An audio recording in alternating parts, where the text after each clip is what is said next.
Hello বন্ধুরা, তোমরা সবাই কেমন আছো? আশা করি খুব ভালো আছো। দেখো, আমার কর্তামশাই বাজারে গেছিলো, বাজার থেকে চিচিঙ্গা নিয়ে এসছে। তা আমি চিচিঙ্গাটা কেটে ধুয়ে রেখেছি। এই তা বলো পেঁয়াজ দিয়ে চিচিঙ্গাটা ভাজা করো। তা আমি কিভাবে ভাজবো তোমরা শেষ পর্যন্ত ভিডিওটা দেখতে থাকো। আর এখানে দেখো, কড়াইতে আমি তেল দিয়ে দিয়েছি, শুকনো লঙ্কা আর কালো জিরে দিয়ে দিয়েছি। তা আমি এর মধ্যে একটা পেঁয়াজ কেটে রেখেছি, আমি ওইটা দিয়ে দেবো।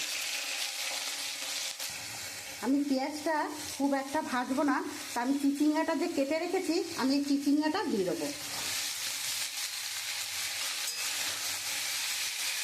আমি এর মধ্যে নুন দিয়ে দেবো আর একটু হলুদ দিয়ে দেবো। এর মধ্যে আর কোনো কিছু আমি মশলা দেবো না।